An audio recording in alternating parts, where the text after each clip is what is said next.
guys, kembali lagi bersama gue Han di Bali Reef Tank TV. Di video kali ini kita akan membahas tentang filtrasi akuarium air laut. Filter pada akuarium air laut adalah sesuatu yang harus ada. Fungsinya adalah mengolah air agar air akuarium kita tetap pada kondisi yang baik. Mencerna kotoran ikan dan sisa makanan ikan yang tidak termakan. Dari yang tadinya berbahaya menjadi tidak berbahaya.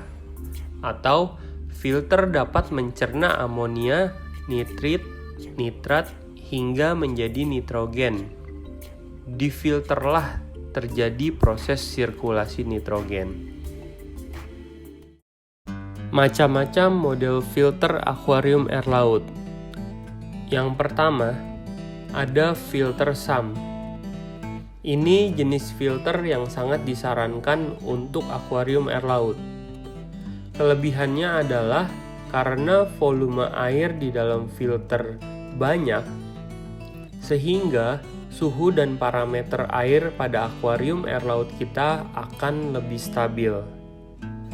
Lalu, kita bisa banyak menampung media filter biologis, sehingga filtrasi biologis akan lebih maksimal. Lalu, dengan filter SAM, kita mudah membersihkan filter mekanis. Dan tersedia tempat untuk menaruh skimmer dan fluidizer pada filter SAM. Yang kedua, ada hang-on-back filter atau filter gantung yang ada di belakang akuarium. Ini jenis filter yang bisa dipakai di akuarium bervolume kecil. Kapasitas untuk mengolah airnya jelas tidak besar. Dan jika hendak menggunakan skimmer, kita harus membeli skimmer hang-on juga atau skimmer yang digantung di belakang akuarium. Karena skimmer tidak bisa masuk dalam filter pada model filter hang-on back ini. Yang ketiga, filter sekat di belakang akuarium. Filter yang disekat di belakang akuarium juga biasa terdapat pada akuarium yang bervolume kecil untuk menghemat tempat dan lebih rapi karena tidak memerlukan pipa-pipa yang harus menembus ke bawah meja, sehingga filter ini lebih praktis dan lebih rapi. Media filter biologis bisa kita tambah dengan jumlah yang cukup banyak dengan filter jenis ini, sehingga filtrasi bisa lebih maksimal ketimbang filter hang-on back. Dan skimmer juga bisa kita taruh di filter sekat di belakang akuarium. Kekurangannya hanya filter ini memakan space main tank, sehingga kita harus mengorbankan sedikit luas dari akuarium utama untuk dijadikan filter. Namun, ini akan lebih rapi dan lebih praktis untuk digunakan atau untuk di maintenance-nya. Ada model filtrasi yang tidak disarankan karena kurang efektif. Yang pertama, filter atas. Di filter atas ini, percikan air sangat mengganggu karena semua alat-alat, lampu, dan sekitar akuarium akan banyak endapan garam. Oleh karena percikan air dari filter atas ini, dan menyusahkan ketika hendak menaruh atau mengangkat terumbu. Dari sisi keindahan juga kurang rapi untuk filter atas ini. Untuk media filter biologis pun juga tidak bisa terlalu banyak pada filter atas. Yang kedua, filtrasi yang kurang disarankan adalah filter kanister. Untuk filter seperti ini susah untuk melakukan perawatannya. Jika sekali kita melakukan pembongkaran untuk membersihkan, maka nanti untuk memulai kembali cukup sulit, oleh karena filter seperti ini perlu dipancing untuk pompanya bisa bekerja, dan kita harus memancingnya dengan air laut. jadi akan sangat sulit dalam hal merawat. Filtrasi apa saja sih yang dibutuhkan dalam filter akuarium air laut? Yang pertama, filtrasi mekanis. Filtrasi mekanis adalah filter yang berfungsi menangkap kotoran-kotoran besar yang kasat mata. Contoh dari filter mekanis adalah busa spons dan shock filter. Untuk filter tipe ini, disarankan sesering mungkin untuk mengganti atau mencuci busa agar kotoran tidak sampai terlarut ke air. Skimmer juga ternyata masuk dalam golongan filter mekanis. Kotoran-kotoran yang berhasil terlarut ke dalam air mampu ditangkap menggunakan protein skimmer. Yang kedua, filtrasi biologis. Filter biologis adalah filter tempat tumbuhnya bakteri pengurai yang akan mengurai amonia menjadi nitrit dan menjadi nitrat. Contoh dari filter biologis antara lain biobol, keramik ring, karang jahe, Kaltnesh, Crystal Bio, Marine Pure, Seachem Matrix, Eheim Substrat, dan sebagainya. Pada filtrasi sederhana atau filtrasi yang kurang baik, proses nitrifikasi bisa terjadi, di mana amonia bisa dirubah menjadi nitrat, yang mana tidak terlalu berbahaya bagi ikan.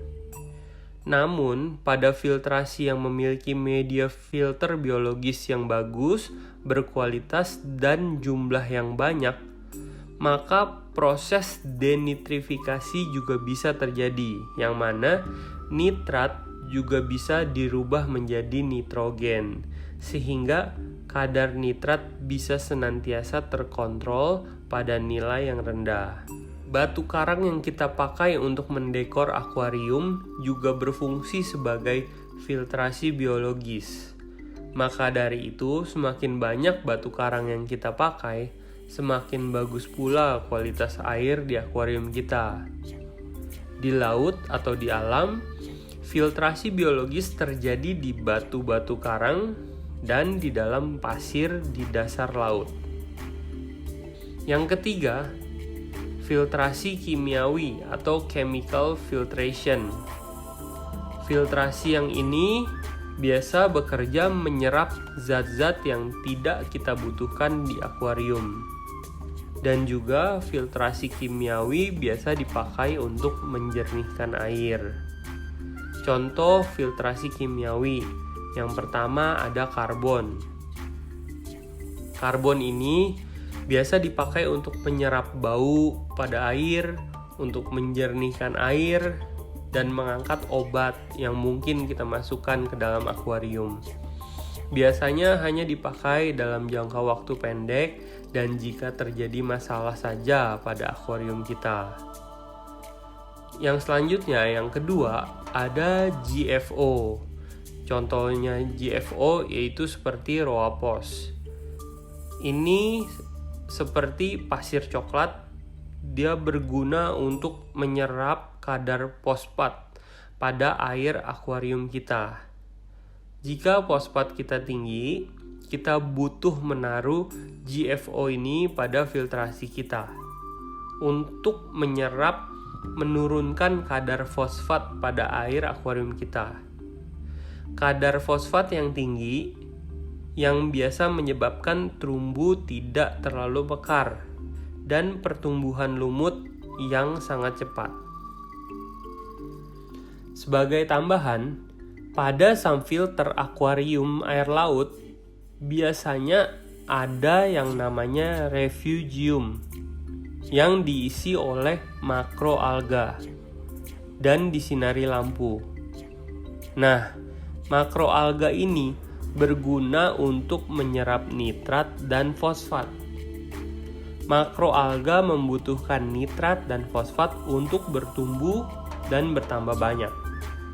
Maka dari itu, makroalga akan menyerap nitrat dan fosfat pada air akuarium kita. Ini adalah salah satu cara yang murah dan mudah untuk menurunkan nitrat dan fosfat. Namun perlu diingat, ini hanya mungkin bisa dilakukan pada SAM filter untuk akuarium teman-teman yang menggunakan filter SAM. Untuk filter SAM, biasanya kita pesan pada tukang akuarium atau pengrajin akuarium. Kita bisa custom ukurannya, dan apa saja yang ada di dalam filter kita bisa kita rancang sendiri, dan urutannya juga kita bisa menentukan sendiri. Urutan filtrasi itu penting untuk diketahui juga agar hasilnya lebih maksimal dan bisa bekerja maksimal dalam waktu yang lama. Jadi kita tahu bahwa akuarium air laut semakin lama airnya semakin mature dan semakin baik. Maka sistem ini kita ciptakan untuk jangka waktu yang lama. Semakin lama akan semakin baik. Kita lihat dari contoh yang pertama. Ini ada 2 contoh filter SAM dan akan kita bahas keduanya. Kita mulai dari contoh yang pertama.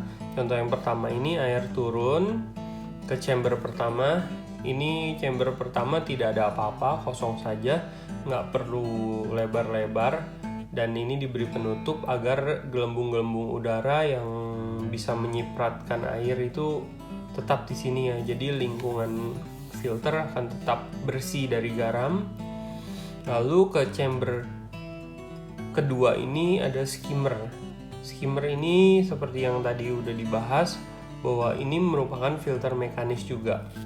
Setelah skimmer, baru ini busa filter, juga merupakan filter mekanis. Setelah melalui filter mekanis, skimmer dan busa filter, baru air menuju filter biologis. Di sini filter biologis yang mengurai atau melakukan sirkulasi nitrogen ya, yang mengurai amonia jadi nitrit, jadi nitrat, dan nitrat jadi nitrogen. Setelah melalui filtrasi biologis, lalu air turun overflowing ke bagian pompa dan dipompa lagi ke akuarium. Nah, untuk teman-teman yang mau menggunakan makroalga, bisa taruh makroalga di bagian sini. Mungkin akan ada 1 sekat lagi. Lalu di sini tempatnya makroalga dan diberi lampu. Nah, dengan adanya makroalga diberi lampu, maka fungsi makroalga ini bisa menyerap nitrat dan fosfat seperti yang kita bahas tadi. Nah, jika teman-teman ingin menggunakan biopellet, juga bisa ditaruh di chamber yang ini. Jadi kalau teman-teman akan menggunakan reaktor biopellet, bisa ditaruh di chamber sini, air dipompa masuk melalui biopellet. Lalu ingat, output dari reaktor biopellet ini harus balik ke bagian skimmer. Iya, kira-kira seperti ini. Jadi hasil dari biopellet harus diangkut oleh skimmer. Ini merupakan satu kesatuan ya. Jadi tidak disarankan untuk output biopellet dibuang ke sini. Ini sangat tidak disarankan.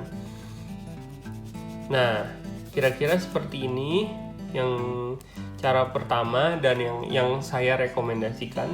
Nah, filter SAM yang model kedua ini banyak digunakan karena sistemnya atau bikinnya lumayan simple ya, lumayan simple, tapi ini ada kelemahannya. Nanti saya akan bahas apa kelemahannya. Jadi air yang turun dari main tank langsung difilter menggunakan filter mekanis, busa filter.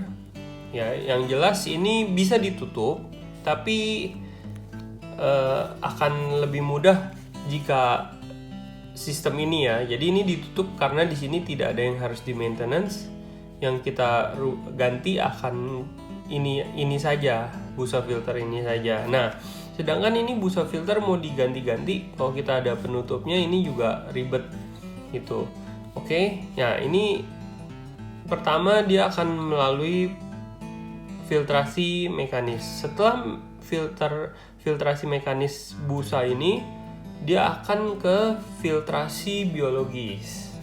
Ya, setelah filtrasi biologis, balik lagi ke skimmer, filtrasi mekanis lagi. Setelah dari skimmer, baru overflowing ke bagian pompa. Sama juga kalau di sini mau ada makroalga, bisa bikin chamber lagi untuk makroalga, atau kalau mau biopellet juga taruh di sini, di chamber ini, reaktor biopellet. Oke. Tapi ingat sekali lagi, reaktor biopellet outputnya harus ke chambernya skimmer biar tersedot sama skimmer.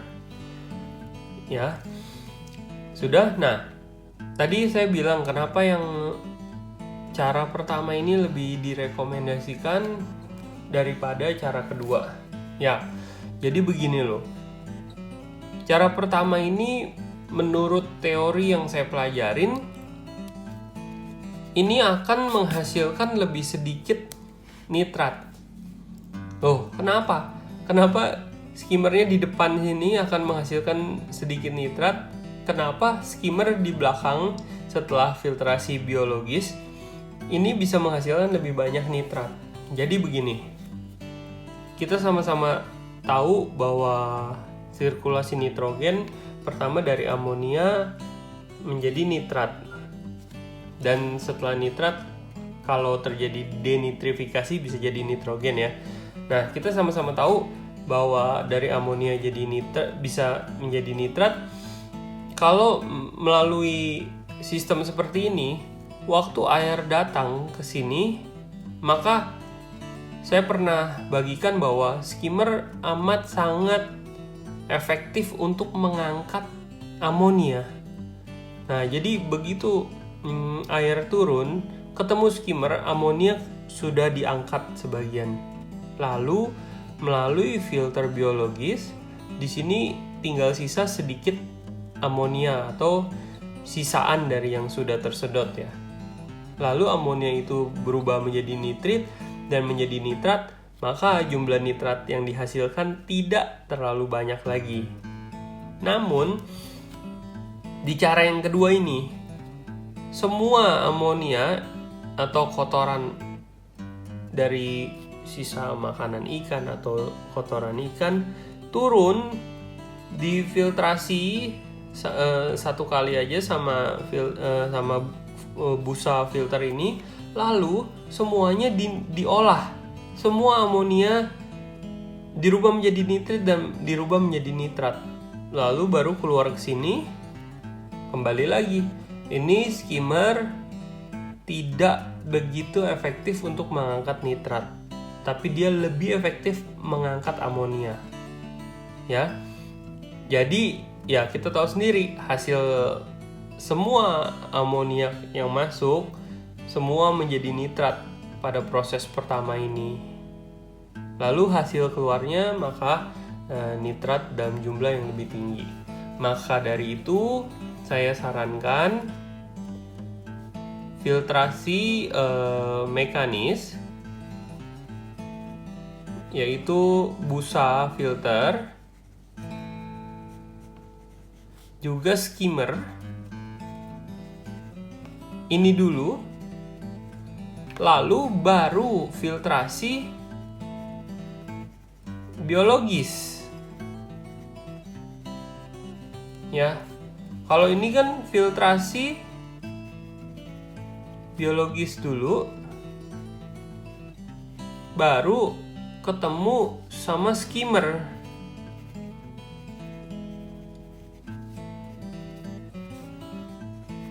Ya. Jadi ini perlu jika bisa dikejar seperti ini. Namun jika memang ada teman-teman punya filter seperti ini ya sudah bisa juga dipakai. Tapi menurut saya untuk menekan nitrat akan lebih efektif skimmer dulu baru filtrasi biologis daripada filtrasi biologis dulu baru skimmer. Itu mungkin tips yang bisa saya bagikan mengenai urutan-urutan dari filtrasi. Apakah biopellet termasuk dalam filtrasi dan bagaimana cara kerjanya dan cara memakainya? Sederhananya, biopellet adalah makanan bagi bakteri. Lalu bakteri menjadi sangat banyak dan bakteri memakan nitrat. Lalu bakteri tersebut akan diangkat oleh protein skimmer. Tujuannya adalah menurunkan nitrat. Oleh sebab itu, penting untuk adanya skimmer untuk menggunakan sistem yang menggunakan biopellet. Dalam penggunaannya, biopellet harus dimasukkan dan diaduk menggunakan reaktor biopellet atau fluidizer. Output dari reaktor biopellet harus dikeluarkan pada chamber skimmer atau dekat dengan input skimmer. Jadi, hasil output dari biopellet langsung bisa tersedot skimmer yang akhirnya nitrat menjadi turun. Jadi, bagaimana cara maintenance filtrasi akuarium air laut? Yang dilakukan kita sebagai yang merawat akuarium adalah membersihkan filtrasi mekanis dengan mencuci busa filter atau mengganti dengan yang baru. Ingat, semakin sering ini dilakukan akan semakin baik. Yang kedua, mencuci wadah penampungan skimmer dan membersihkan leher tabung skimmer. Karena skimmer yang bersih membuat kinerjanya lebih maksimal. Dua hal itu yang penting untuk kita perhatikan dan yang penting untuk kita lakukan. Demikian pembahasan kita kali ini mengenai filtrasi pada akuarium air laut.